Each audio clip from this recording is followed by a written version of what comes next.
نظم میں کیوں اب لکھتا نہیں؟ کہانی میں زندگی کا سچ، کڑوی حقیقتیں اور سماجی کشمکش نہ ہو تو کہانی بنتی نہیں ہے۔ ہر واقعہ، ہر صورتحال اپنی دروں میں تہ در تہ زندگی کی ناہمواریاں سمیٹے وقوع پذیر ہوتا ہے۔ اگر فسانہ گر کو وہ نظر نہیں آتا تو اسے فسانہ گری چھوڑ دینا چاہیے، مگر میں نے فسانہ گری کسی اور وجہ سے چھوڑی۔ میرے ارد گرد کی دنیا میں ہر لمحہ، ہر ساتھ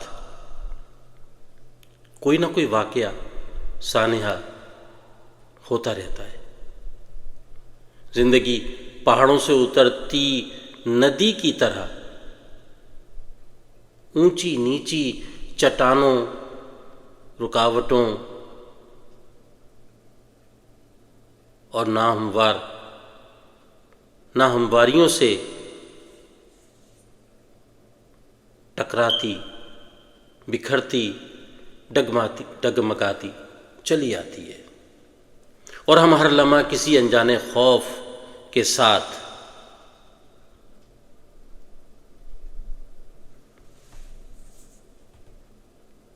درپیش زندگی کے سفر کو دیکھے چلے جاتے ہیں۔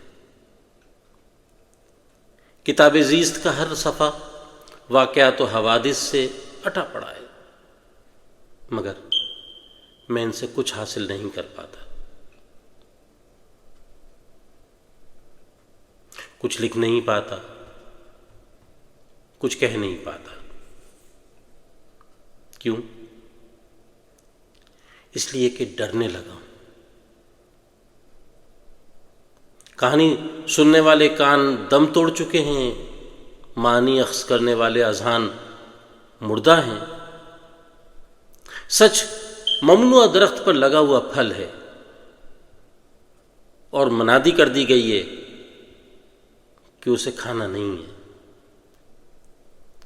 اگر تم نے سچ کے پھلوں کا رس کسی کہانی میں انڈیلا اور ورق در ورق لکھا تو کہانیوں بھری مجلد کتابیں تمہارے سر پر مار دی جائیں گی۔ وہ کہتے ہیں کہ تمہیں زندگی کی خوبصورتی دکھائی نہیں دیتی، مثبت نظر نہیں آتا، تمہیں چند گنے چنے بے گھر سفید پوش نظر آتے ہیں، اربوں کے محلات نہیں۔ تمہیں ہارتی ہوئی تہذیب نظر آتی ہے، جیتی ہوئی جنگوں کا شور سنائی نہیں دیتا۔ تمہیں بچوں کو تلاش کرتی مائیں نظر آتی ہیں، ان بچوں پر پہرا دیتے جوان دکھائی نہیں دیتے۔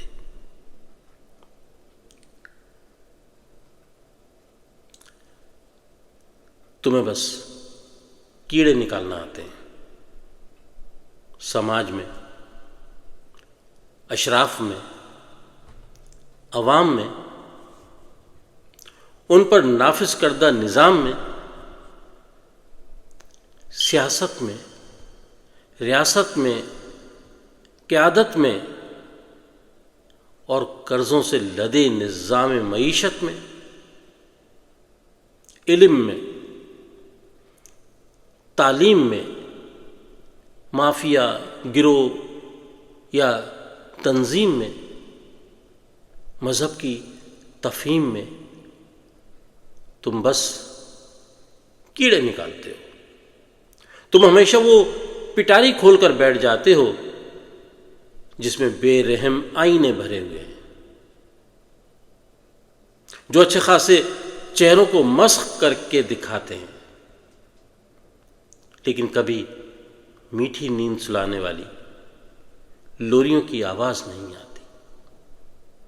تمہاری اس پٹاری کو پگھلا کر اسے ایک بھاری زنجیر میں ڈھال کر تمہارے گلے میں توق کی طرح ڈال دینا چاہیے۔ تم اسی لائق ہو۔ میں اس آواز سے ڈر جاتا ہوں، کاغذ کو کشتی اور سیاہی بھرے قلم کو علم کی بجائے چپو سمجھ کر سمندر برد کر دیتا ہوں، اور وہیں کنارے پر بیٹھ کر ڈوبتے سورج کی آخری امید بھری سرخ لکیر کو کم اور کم اور کم ہوتا ہوا دیکھتا رہتا ہوں۔ بہت بہت شکریہ۔